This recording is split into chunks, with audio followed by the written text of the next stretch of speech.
Assalamualaikum warahmatullahi wabarakatuh. Kami di sini akan mempresentasikan hasil asesmen proyek bisnis usaha kami yaitu mengenai thrifting. Sebelum memasuki bab pembahasan, izinkan saya untuk memperkenalkan diri terlebih dahulu, yaitu ada saya sendiri, Sinta Putri Nabila, lalu ada rekan saya Naswa Besariani Sakanti, lalu ada Keisha Azarina Fatiha, lalu ada Dian Rizky Indiana. Jadi pembahasan pertama mengenai model bisnis dan analisis peluang. Jenis bisnis yang kami pilih yaitu usaha thrifting atau penjualan pakaian bekas layak pakai dengan model operasi online melalui live TikTok dan e-commerce seperti Shopee. Peluang pasarnya yaitu pergeseran tren dari fast fashion ke sustainable fashion didorong oleh Gen Z dan millennials yang mencari unique item dengan harga yang terjangkau. Lalu keunggulan kompetitifnya yaitu high margin model atau model rendah dari pembelian bulk dan fokus pada curated item.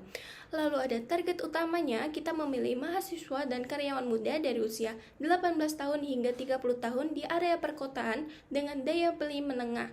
Lalu durasi proyek dan budget awalnya dijalankan selama 1 tahun dengan alokasi budget awal sejumlah 100 juta rupiah. Kenyaman maksimal fokus pada material lembut dan curated items, setiap barang melalui seleksi ketat tanpa catat. Selanjutnya ada alokasi budget awal, di mana proyek ini dijalankan selama 1 tahun dengan alokasi budget 100 juta. Dan pembagiannya yaitu SDM atau gaji 1 bulan awal di 10%, pemasaran dan konten 10%, aset manajemen 10%, cadangan 25%, produksi atau inventaris awal sebesar 40%, dan juga operasional seperti sewa gudang atau studio 5%. Berikut rincian kurang lebih rencana pengeluaran bulanan di 3 bulan pertama. Di bulan pertama itu ada gaji SDM sebesar 10 juta, pemasaran 5 juta, dan juga sewa dan operasional sebesar 4 juta, sehingga yang dikeluarkan sebesar 19 juta. Lalu di bulan kedua ada restock barang sebesar 8 juta, gaji SDM 10 juta, pemasaran 3 juta, dan sewa dan juga operasional sebesar 4 juta, sehingga yang dikeluarkan sebesar 25 juta. Dan di bulan ketiga ada restock barang sama 8 juta, gaji SDM juga 10 juta, pemasaran 4 juta, sewa dan operasional 4 juta, sehingga yang dikeluarkan sebesar 26 juta. Selanjutnya, saya akan membahas aset manajemen atau pengelolaan aset pada usaha thrifting ini. Nah, aset manajemen ini berisi aset-aset tetap yang digunakan dalam operasional usaha thrifting dan memiliki umur ekonomis lebih dari 1 tahun, sehingga perlu dilakukan penyusutan setiap bulannya.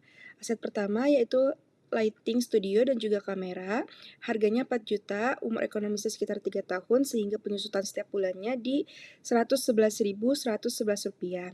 Kemudian yang kedua ada rak display dan juga meja lipat, di mana harganya itu 3 juta, umur ekonomisnya sekitar 5 tahun, dan penyusutan bulanannya itu kurang lebih 50.000. Lalu yang ketiga ada setrika uap dan juga peralatan QC dengan harga 3 juta, umur ekonomisnya itu 2 tahun kurang lebih, dan sehingga penyusutan bulanannya di 125.000. Sehingga total penyusutan setiap bulannya di Rp286.111. Baik, selanjutnya adalah kebutuhan modal kerja bulanan. Jadi pada bulan pertama, kebutuhan modal kerja mencapai 14 juta yang akan ditutup dengan dana cadangan. Sementara pada bulan kelima, terdapat defisit sebesar 5 juta yang akan diatasi dengan kredit supplier atau pinjaman pribadi. Memasuki bulan ke-10, terjadi surplus sebesar 7 juta sehingga tidak diperlakukan pendanaan tambahan. Dalam skenario base case, penjualan sudah stabil sejak bulan ketiga dan semua defisit berhasil ditutup melalui dana internal serta kredit supplier.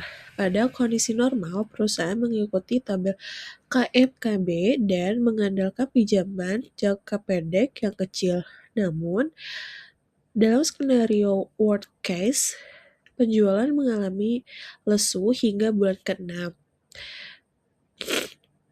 menyebabkan dana cadangan habis dan memaksa perusahaan untuk menjual aset seperti kamera atau perlengkapan lighting guna bertahan. Oke, jadi di sini selanjutnya itu ada cash flow management. Jadi pada bulan pertama, kas awal perusahaan itu sebesar 100 juta dengan penjualan sebesar 14 juta. Penggalan untuk itu ada gaji sewa dari stok mencapai 39 juta.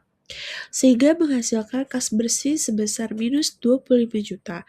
Kas akhir bulan pertama tercatat 75 juta dengan minimum cash buffer sebesar 10 juta. Pada bulan kedua, kas awal berkurang menjadi 75 juta dengan penjualan meningkat menjadi 18 juta.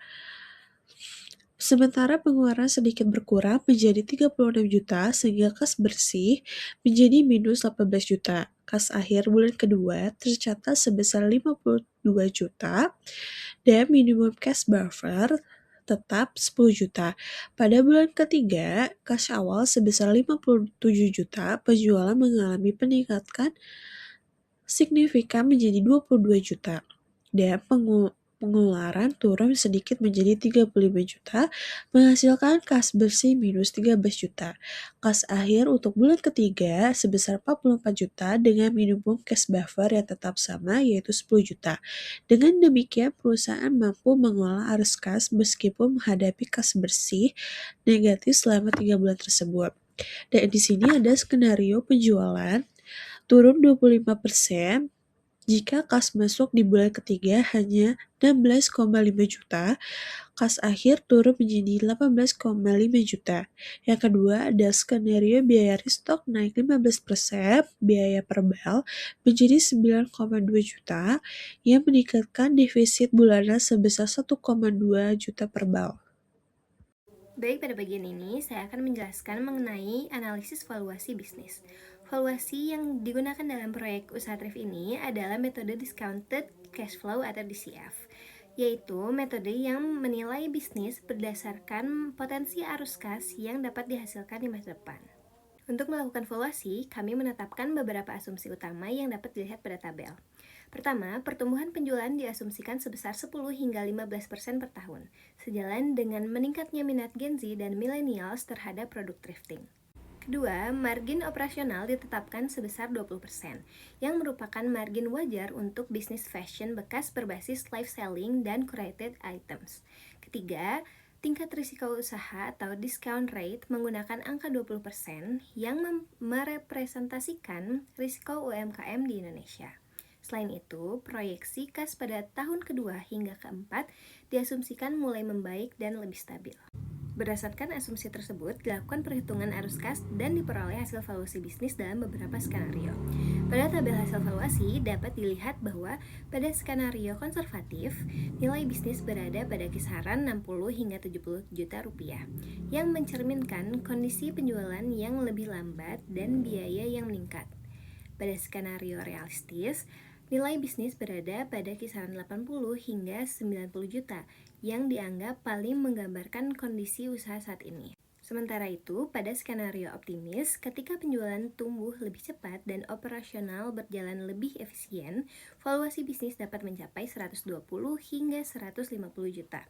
Dari perhitungan discounted cash flow diperoleh nilai bisnis atau enterprise value sebesar Rp86.342.000 yang menjadi valuasi realistis untuk usaha thrift ini. Sebagai kesimpulan, tahun pertama masih merupakan fase adaptasi dan bisnis belum sepenuhnya stabil. Namun pada tahun kedua, bisnis diperkirakan mulai menghasilkan arus kas positif. Seiring dengan stabilnya penjualan dan meningkatnya efisiensi operasional, valuasi bisnis diproyeksikan terus meningkat, sehingga usaha thrift ini memiliki potensi pertumbuhan jangka menengah yang cukup baik.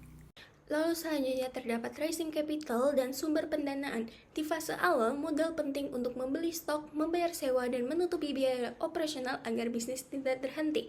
Yang pertama, terdapat investor, angel investor atau venture capitalist sebagai partner strategis untuk modal awal jaringan dan keahlian. Misalnya dalam pemasaran digital, partner strategis seperti angel investor yang membawa dana serta jaringan pemasaran. Lalu yang kedua, terdapat credit supplier, sistem pembayaran tempo 1 hingga 3 bulan untuk stok barang atau bulk.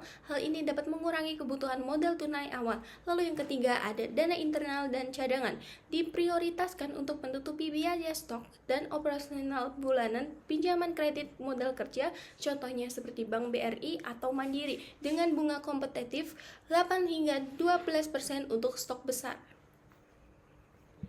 Dan yang terakhir, terdapat kesimpulan proyek bisnis kami, yaitu bisnis thrift berbasis online memiliki peluang besar karena tren sustainable fashion dan tingginya minat Gen Z terhadap barang unik dengan harga yang terjangkau. Dengan modal awal sejumlah 100 juta rupiah, usaha ini menawarkan margin tinggi dan operasional yang fleksibel melalui live TikTok dan Shopee.